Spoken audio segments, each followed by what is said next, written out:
The clown. I hate clowns. I always have. Ever since I was a little kid, I would have nightmares about them. They would chase me with their big red noses, their floppy shoes, their creepy smiles. They would laugh at me, mock me, hurt me. I would wake up screaming, sweating, crying. My parents never understood. They thought I was just being silly. They thought clowns were funny, harmless, entertaining. They thought I would grow out of it. They were wrong. They decided to hire a clown for my birthday party. They thought it would be a good idea. They thought it would help me overcome my fear. They thought it would be a nice surprise. They were wrong. The day of the party, I was excited. I had invited all my friends from school, and we were going to have cake, pizza, games, and presents.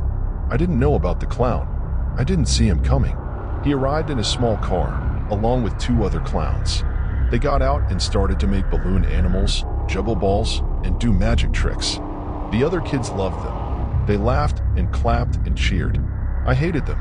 I felt a cold sweat on my forehead, a knot in my stomach, a shiver down my spine. I tried to avoid them.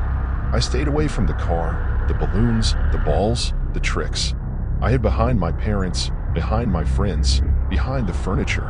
But they found me. They always find me. The clown who was hired for me came up to me with a big grin on his face.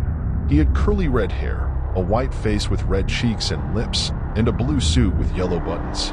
He looked like a nightmare come true. "Hello there, little buddy," he said in a high-pitched voice. "I'm Bozo the Clown, and I'm here to make you happy." He reached out his hand to shake mine. I recoiled in horror. "Get away from me," I screamed. He looked surprised and hurt. "Oh, don't be like that," he said. "I'm your friend." He tried to hug me. I pushed him away. "Leave me alone," I shouted. He frowned and pouted. "Come on, don't be rude," he said. "It's your birthday. Let's have some fun." He pulled out a rubber chicken from his pocket and squeezed it. It made a loud squeak. "See? It's funny," he said. I didn't think it was funny. I thought it was terrifying. "Stop it," I yelled. He ignored me and kept squeezing the chicken. "Squeak, squeak, squeak," he said. I couldn't take it anymore. I ran away from him, towards the house. "Hey, where are you going?" He called after me. I didn't answer him. I just wanted to get away from him. I reached the door and opened it. I ran inside and slammed it behind me. I locked it and leaned against it. I breathed a sigh of relief. I was safe, or so I thought. I heard a knock on the door.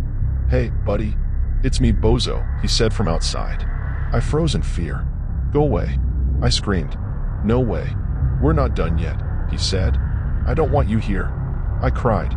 "Too bad. You're stuck with me," he said. He started to bang on the door harder and harder. "Let me in. Let me in," he shouted.